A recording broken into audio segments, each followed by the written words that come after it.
17 बच्चे किडनैप हो रहे हैं, कोने कोने में नशा बिक रहा है, महिलाओं का घर से निकलना मुश्किल हो गया है, सड़क पे चलो तो फोन छीन के भाग जाते हैं। ऐसे में मैं उनसे मिलके उनके साथ चर्चा करना चाहता था, अपने सुझाव देना चाहता था, उनकी व्यूज़ जानना चाहता था कि दिल्ली को कैसे सुरक्षित किया जाए। अभी तक मुझे अपनी चिट्ठी का कोई जवाब नहीं मिला और ना ही उनसे मिलने का समय मिला है। दूसरा, आप जो कह रहे हैं, आपने ये कहा कि अमित शाह जी ने कहा है कि इंडो बांग्लादेश बॉर्डर की निगरानी करना राज्य सरकार की जिम्मेदारी है। मैंने उनका ये बयान सुना नहीं है, लेकिन मैं आशा करूंगा कि कोई भी यूनियन होम मिनिस्टर ऐसा बयान शायद ना दे कि देश के बॉर्डर की सुरक्षा करना राज्य सरकार की जिम्मेदारी है। 4% बॉर्डर है, सबको फेंस नहीं किया जा सकता, तो राज्य सरकारों की जिम्मेदारी है कोई। मैं फिर से यही कह रहा हूँ, आप ये कह रहे हैं कि उन्होंने ये कहा कि जो अनफेंस्ड बॉर्डर है उसकी सुरक्षा करने की जिम्मेदारी राज्य सरकार की है। मैं समझता हूँ शायद कोई भी जिम्मेदार यूनियन होम मिनिस्टर इस किस्म का बयान नहीं देगा। इंडो बांग्लादेश बॉर्डर 4000 किलोमीटर है, उस 4000 किलोमीटर में से 3000 किलोमीटर मुझे बताया गया कि फेंस्ड है, 1000 किलोमीटर अनफेंस्ड है। लेकिन जो रोहिंग्या और बांग्लादेशियों का भारत के अंदर घुसना हो रहा है वो हर तरफ से हो रहा है। जो अनफेंस्ड है वहां से भी हो रहा है और जो फेंसिंग है उस पर 2 तख्ती लगा के और उसके ऊपर कूद के आ जाते हैं। तो भारत सरकार कर क्या रही है?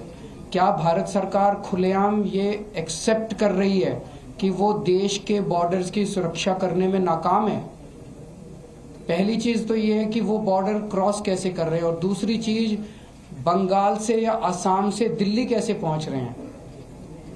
और केवल दिल्ली नहीं, इन्होंने झारखंड में कहा कि झारखंड में भी रोहिंग्या रह रहे हैं, पूरे देश में।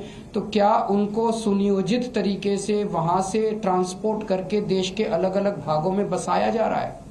अगर बसाया जा रहा है तो इन लोगों को पता है कि कहां बसाया जा रहा है। दिल्ली के अंदर हरदीप पुरी जी ने 2022 में बयान दिया था कि बक्करवाला के ईडब्ल्यूएस फ्लैट्स में रोहिंग्यों को बसाया जाएगा। वो ईडब्ल्यूएस फ्लैट्स क्या दिल्ली के लोगों के नहीं थे? क्या उनके ऊपर अधिकार दिल्ली के लोगों का नहीं है? वो हमने दिल्ली के गरीब लोगों के लिए नहीं बनाए थे वो वाले फ्लैट सरकारों ने?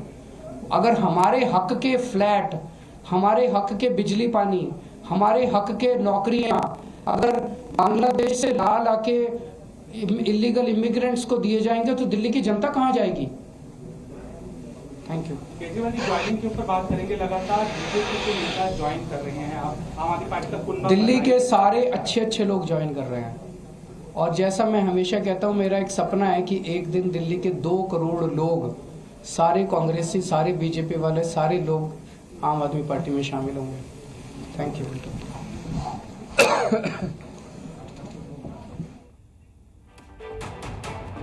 दिल्ली के पूर्व मुख्यमंत्री अरविंद केजरीवाल को आप सुन रहे थे। लॉ एंड ऑर्डर को लेकर एक बार फिर से भारतीय जनता पार्टी पर निशाना साधा है, और ये हम आपको तस्वीरें दिखा रहे हैं। बीजेपी के कुछ नेता जिन्होंने आज आम आदमी पार्टी का दामन थामा है, इसके ऊपर अरविंद केजरीवाल की तरफ से कहा गया कि मैं तो चाहता हूं कि देखिए बीजेपी और कांग्रेस के जितने भी लोग हैं वो सभी आम आदमी पार्टी का दामन थाम लें।